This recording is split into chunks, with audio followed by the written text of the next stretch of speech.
விதமா அனுகிரகம் பண்ணிருக்கா. ஒரு யானை உள்பட கேசவன் ஒரு யானை. அந்த சரித்திரத்தை சொல்லலைன்னா குருவாயூரப்பனுடைய லீலைகள் முடியாது. கேசவன் ஒரு யானை 1913 பிறந்தது. 1923 குருவாயூரப்பன் கிட்ட ஒப்படைச்சாச்சு. கோவில்ல யானைகளை கொடுக்கறதுன்னு உண்டு. ஒரு ராஜா வேண்டின்றார், தன்னோட பெரிய பங்களா ஜாகிரதையா இருந்தா ஒரு யானையை சமர்ப்பிச்சு விடுறேன். அப்ப இந்த கேசவன் யானையை சமர்ப்பிச்சாராம். 1923 10 வயசு அந்த யானைக்கு. அந்த யானை ஏகாதசினா சாப்பிடாதான். என்னது, மனுஷனுக்கு ஏகாதசி தெரியல, யானைக்கு ஏகாதசி எப்படி தெரியும்? எந்த ஜீவனும் எந்த யோக பிரஷ்ட ஜீவனம் எத்தனை ஜென்மம் மரிச்சுன்னு சொல்றாரு இல்லையா? எத்தனை ஜென்மத்துல நம்ம யாரா பிறந்திருக்கோமோ யோக பிரஷ்ட ஜீவனா இருக்கலாம். அந்த யானை சாப்பிடாதான் ஏகாதசினா. முதல்ல அவ்வளவு அறிவு உடைய யானையா இல்லையா? குருவாயூரப்பனுடைய வெண்ணையை கொடுத்து கொடுத்து கொடுத்து கொடுத்து அதிபுத்திசாலியா போயிடுத்தோம் அந்த யானை. சீவேலிங்கிறது ப்ரொசெஷன். இங்க புறப்பாடுன்னு தமிழ்நாட்டுல சொல்லுவோம் இல்லையா, அங்க சீவேலிம்பா. அப்ப 10 நாள் குருவாயூரப்பனை உற்சவம்னா குருவாயூரப்பனை எந்த யானை தூக்குறதுன்னு ஒரு எலிபென்ட் ரேஸ், யானைக்கு ஒரு ரேஸ் வைப்பாளம். முதல் நாள் வச்சுடுவா. அந்த ரேஸ்ல இந்த கேசவன் யானைக்கு தான் அந்த குருவாயூரப்பனை தூக்கணுங்கிற அந்த ஆசை, குருவாயூரப்பன் ஆசை. அதனால எப்படியோ ஓடி ஓடி வந்து முதல்ல ஜெயிச்சிடும். அப்புறம் அழகா தன் முதுக கொடுக்கும், குருவாயூரப்பனை தூக்கும். இது பல வருஷம் நடந்துட்டு இருந்தது. அப்புறம் வயசுங்கிறது எல்லாருக்கும் உண்டு இல்லையா, யானைக்கு ரொம்ப வயசாயிடுது. அப்போ ஒரு சமயம் அந்த ரேஸ்ல 2ஆவதா வந்துடுத்தோம். முதல்ல யாரு எந்த யானை ஃபர்ஸ்ட் வருதோ அந்த யானை தான் குருவாயூரப்பனை தூக்கலாம். உடனே அந்த யானைய எப்படிதான் என்னதான் இருந்தாலும் பல வருஷமா இந்த கேசவன் யானை தூக்கி இருக்கு. அத மற்ற யானைகளோட பின்னாடி நிறுத்த வேண்டாம், செயின் போட்டு பக்கத்திலேயே கோவில் பக்கத்திலேயே ஒரு கிரவுண்டுல கட்டிட்டா. இப்ப முதல்ல வந்திருக்க இந்த யானை மேல குருவாயூரப்பனை ஏத்தனும். அந்த செயினை அறுத்துண்டு இந்த கேசவன் யானை ஓடி வந்து தன் முதுகு அப்படி காமிச்சுதான்.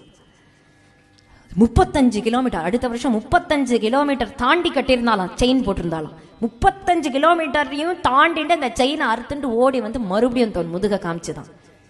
நீ வாளுக்கு ஒன்னும் புரியல. கோவில்காராளுக்கு மெனக்கட்டு ஒரு ரேஸ்ன்னு வச்சு ஒரு யானை முதல்ல வந்திருக்கே, அப்ப அந்த யானை என்ன பண்றது? அப்பதான் தேவ பிரஷ்னம்னு ஒண்ணு போட்டு பார்த்தா.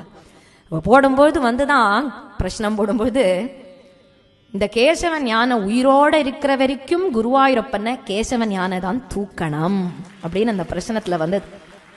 கடைசியா சாக போறது அந்த யானை 1976 நினைக்கிறேன். அப்போ அந்த யானை சாக போற அந்த தருவாயிலையும் அந்த யானைக்கு குருவாயூரப்பனை தூக்கிடணும். ஏகாதசி வரப்போறது நவமி. இது தூக்கணும்னு இவாளுக்கெல்லாம் கோவில்காராளுக்கு பயம். யானை வந்து கோவிலுக்குள்ள போயிடுத்துன்னா அப்புறம் அசுச்சி ஆயிடும், அப்புறம் முதல்ல இருந்து கும்பாபிஷேகத்துல இருந்து பண்ணணும். அதனால இவாளுக்கு பயம். ஆனா இந்த யானை விட்டு கொடுக்கல, அப்படியே தள்ளுறது அந்த யானைக்கு. இருந்தாலும் கேசவன் விட்டு கொடுக்காம அங்கேருந்து வந்து குருவாயூரப்பனை தூக்கிட்டு அந்த புறப்பாடு முடிஞ்சதும் உடம்பெல்லாம் ஆடுறது. அதுக்கே தெரிஞ்சுடுத்து போறோம்னு. இருந்தாலும் கோவில்ல நம்ம ஒன்னும் பண்ணிடக்கூடாதுன்னு அந்த யானையே நடந்து நடந்து நடந்து வெகு தூரம் ஒரு கிரவுண்டுக்கு போய் கோவில் பக்கமா திரும்பி குருவாயூரப்பன் பக்கமா திரும்பி அந்த கிரவுண்டிலேயே உட்காந்து தன்னுடைய வலது பக்க தந்தத்தை பூமியில புதைச்சு அந்த துதிக்கையை அப்படி தூக்கி குருவாயூரப்பனுக்கு நமஸ்காரம் பண்றது போல பண்ணி தூக்கி பட்டுன்னு போயிடுது அந்த யானை. 3 மணி இருக்குமா குருவாயூர் அன்னைக்கு ஏகாதசி 3 மணி இருக்கும். நவமி எல்லாம் ஆயிடுத்து, தசமி ஆயிடுத்து, ஏகாதசி 3 மணி கார்த்தால, விடியற் கார்த்தால் அது போயிடுதுங்கிறதுனாலதான் அந்த யானை ஒரு யானை போயிடுதுன்னு நினைச்சுக்க முடியுமா? எவ்வளவு வருஷம் தூக்கி இருக்கு குருவாயூரப்பனை, எவ்வளவு வருஷம் எப்படி எல்லாம் பக்தி பண்ணிருக்கு. அதனாலதான் அந்த தந்தத்தையும் அந்த படத்தையும் குருவாயூரப்பனுடைய கோவில்லையே மாட்டி வச்சிருப்பா.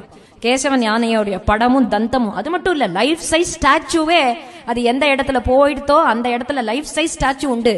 ஒவ்வொரு வருஷமும் அது போன நாளைக்கு ஒரு பெரிய யானை ப்ரொசெஷன் வந்து ஒரு யானை அதுல இருந்து அந்த கேசவன் யானைக்கு மாலை போடுமா. எல்லாரையும் மதிக்கணும் இல்லையா? அது யானை தானே நினைக்க முடியுமா? மனுஷனா இருந்தாலும் அவன் பகவத் பக்தி பண்ணலைன்னா புழுக்கு சமம்.